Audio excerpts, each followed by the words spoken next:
हैं बातें। ज़रा आना चाहता हूँ अमलेंदु उपाध्याय जी आपके पास, कैसे देख रहे हैं आप? और ख़ासकर उत्तर प्रदेश की चर्चा तो हम करेंगे, आने वाले समय में भी करेंगे, लेकिन जब हम इन 4 राज्यों के चुनाव की चर्चा करते हैं तो उसमें राहुल गांधी ने क्या ओवरऑल चारों राज्यों के जो रिजल्ट हैं पहले से लिख दिए हैं, ये माना जाए? निश्चित तौर पर राजीव जी कहा जा सकता है कि राहुल गांधी ने चारों राज्यों के चुनाव परिणाम लिख दिए हैं पहले से। इस तरीके से भी इसको निश्चित तौर पर कहा जा सकता है। लेकिन अगर इसको दूसरी तरीके से कहा जाए तो ये कहा जा सकता है कि राहुल गांधी ने अपने कार्यकर्ताओं का मोराल जो है वो जबरदस्त तरीके से बूस्ट कर दिया है, और प्रधानमंत्री नरेंद्र मोदी ने भारतीय जनता पार्टी के कार्यकर्ताओं का मोराल जो है वो बहुत बुरी तरीके से डाउन कर दिया है।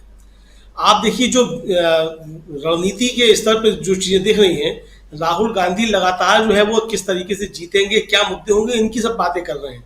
प्रधानमंत्री जहां जा रहे हैं तो वहां अपने ना पूर्व मुख्यमंत्री का नाम ले रहे हैं राजस्थान में, और जब मध्य प्रदेश में जा रहे हैं तो अपने मुख्यमंत्री का नाम नहीं ले रहे हैं।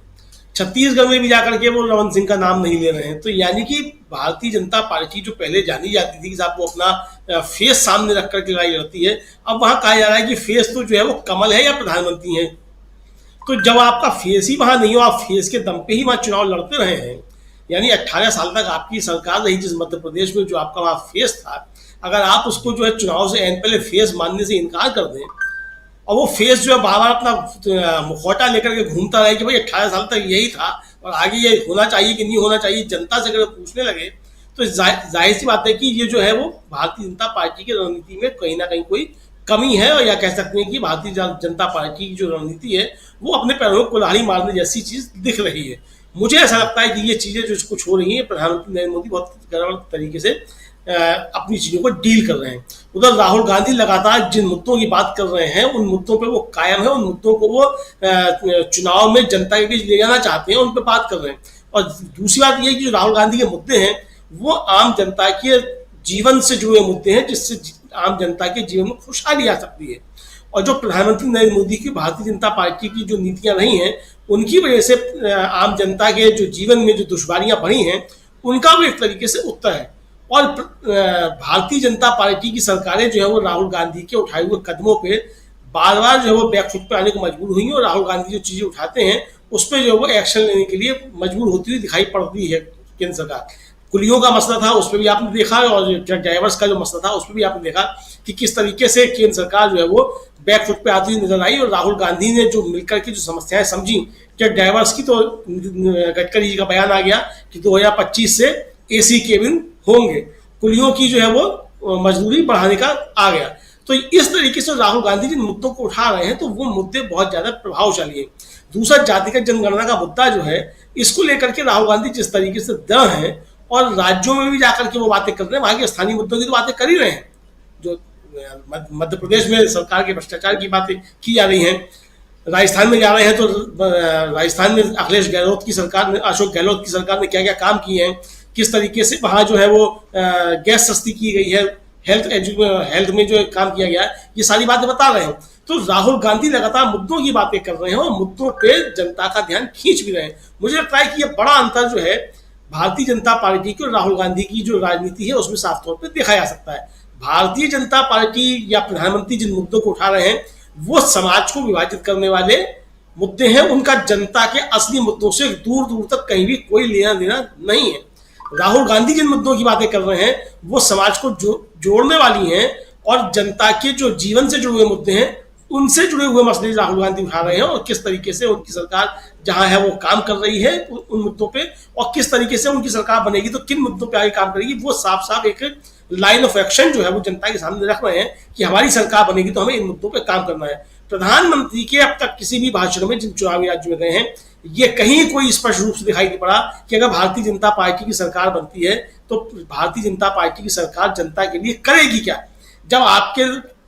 एक्शन में आपकी जो बातें हैं उनमें अगर यह चीज नहीं है कि आप क्या करने जाएंगे और क्या आप करेंगे जनता के लिए, तो आपकी बातें सारी हवा हवाई ही समझी जाएंगी। मुझे लगता है कि प्रधानमंत्री की सारी बातें जो हवा हवाई समझी जा रही हैं, और राहुल गांधी जो है वो जिस तरीके की बातें कर रहे हैं जनता उसको जो दिल पे लेकर के बात कर रही है। दूसरा, जो मध्य प्रदेश पे थोड़ी सी बात कह दी जाए उसके बाद खत्म करता हूँ बात को, कि मध्य प्रदेश में जो है मुझे लगता है कि वहाँ भारतीय जनता पार्टी जो एक तरीके से हार मान चुकी है। अब जो सब चीज़ें आ गई हैं सामने, तो अब अगर भाई हार मानना ही था तो शिवराज सिंह के सिर पर ठीकरा फोड़ के जो थे सीधे सीधे हार मान लिया थी। अच्छी रणनीति यही होती प्रधानमंत्री नरेंद्र मोदी की। लेकिन अगर वो रणनीति गड़बड़ा रही है और आप शिवराज सिंह के सिर पे भी हार का ठीकरा नहीं फोड़ना चाहते हो, बाकी आपने जो अपने बड़े नेता उतार दिए हैं वो भी अगर अन्य मनस्क चुनाव लड़ने के लिए, अब खबर आ रही है कि नरेंद्र सिंह गौर जो है वो नरेंद्र सिंह तोमर जो है वो जहाँ से उनको टिकट दिया गया है वहाँ अभी तक पहुंचे ही नहीं है और आसपास की सब जगह जा रहे हैं। कैलाश विजयवर्गीय कहते फिर रहे हैं कि भाई मैं मतलब कुछ और बनने के लिए आया हूँ। तो यानी इस तरह की चीजें आ रही हैं कि भारतीय जनता पार्टी के अंदर की जो गड़बड़ियां हैं उन सबको सामने लेकर के आ रही है। और जो शिवराज सिंह का आज के जो हम लोगों ने बाइट चलाई उनकी, उसका सीधा सीधा मतलब ये है कि शिवराज सिंह तय कर चुके हैं कि अगर मैं मुख्यमंत्री नहीं तो भाई जो आपने जो 7 उतारे हैं और 8वें की जिसकी आप तैयारी कर रहे हैं इनमें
हमारे चैनल से जुड़े रहने के लिए YouTube पर टाइप करें DB लाइव,